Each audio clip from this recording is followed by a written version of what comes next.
For years something gnawed at me. Not because Emily slipped up, but because she never did. She was too perfect. Too composed. Every move, every word felt rehearsed, as if she were living inside a script with no room for flaws. Her schedule was impeccable. No odd hours. No unfamiliar names or secretive texts.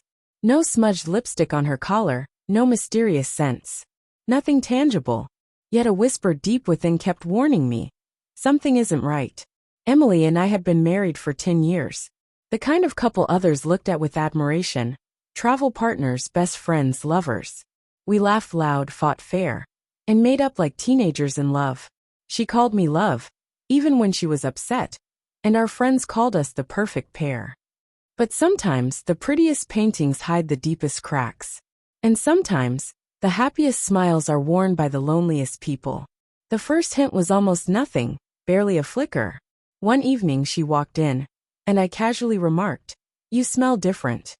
She paused, just a breath too long, before flashing that bright, rehearsed smile. "It's a new perfume sample from work. The team's trying them out." I smiled back, pretended to believe her. But that pause echoed louder in my mind than her answer ever could. From that night on I noticed more. Not glaring red flags, just small changes. The kind you only catch when you know someone better than they know themselves. Her showers were longer. Her phone, once a resting place for our photo, now displayed a bland landscape. And it was always placed face down. She chuckled at messages, claiming they were from a work group. But something in her eyes didn't match the tone in her voice. She used to let me handle her phone without a second thought. Now her body stiffened the moment I reached for it. But more than all that, her presence felt off. Her smiles were brighter, sure, but they no longer reached me, like I was looking at her through glass. Then came the night when doubt turned into certainty. She mentioned a client dinner, just another work event. I offered to drive her, but she waved it off with a quick laugh and a kiss, telling me to relax at home. I don't know what pushed me to follow her that evening. I wasn't out for revenge or proof, I just needed to see. So I followed, staying a few cars behind, headlights off. When she didn't pull into a restaurant, but into the driveway of a small rental home on the outskirts of the city, my heart began to sink. I waited, and soon he arrived. Mid-30s. Confident. Fit. She rushed into his arms with a hunger I hadn't seen in years. That moment didn't hurt like I expected. It didn't burn. It froze. I sat there for what felt like hours, staring through the windshield as the version of my life I had believed in dissolved in front of me. I drove home in silence, emptier than I'd ever felt. She returned late that night, claiming she was exhausted from dinner. She kissed my cheek and whispered, "I love you." I said it back, but the words once sacred tasted like ash. The next morning, I hired a private investigator. Not because I needed more proof, but because I wanted to know the depth of the lie. What he found confirmed what my gut had screamed for months.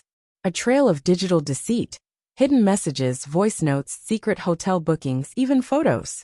Carelessly paid for using our shared credit card. As if I'd never notice. And still I played my part.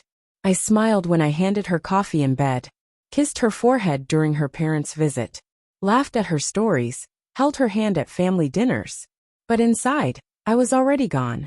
Then came the day I decided to end it. A Friday. She returned home, humming softly, keys jingling in her hand, blissfully unaware. On the dining table lay a thick envelope. Inside were printed screenshots, photos, transcripts. My wedding ring rested beside it. My phone, open to a gallery of evidence. I didn't greet her. I waited in the bedroom. I heard the pause, the intake of breath, then her footsteps. She stood in the doorway, pale, hands trembling. "How long have you known?" she asked, barely above a whisper.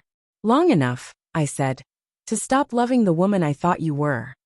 She tried to speak, maybe to explain, maybe to beg, but I lifted a hand. "I don't want your apologies. I don't need your lies wrapped in remorse. I just wanted to see if you'd ever tell me yourself. If you'd ever choose truth." That's when the sobs came. Not soft, regretful tears, but raw, panicked cries. Her mask crumbled. I didn't cry. I didn't yell. I had no rage left. Just silence. I picked up my bag and headed for the door. "Where are you going?" she gasped. To find the version of me you buried beneath your lies. I left the door ajar. That night, I crashed on a friend's couch. Soon after, I got my own place. No dramatic scenes. No social media fallout. No confrontations with family. I simply disappeared from her story. Sometimes people ask me, do you miss her? No. I miss the woman I thought she was. But that woman never existed. She was fiction. The real Emily stood right in front of me all along, hidden behind a flawless performance. Now, I live by a simple rule. When your instincts whisper, listen. They're rarely wrong. Some betrayals don't call for revenge or tears. They call for quiet exits and closed doors. You don't need to prove anything. You don't need an apology to heal. You just need to walk away, head held high, and let them live with the weight of their own choices. Healing doesn't come from their guilt. It comes from finally choosing you.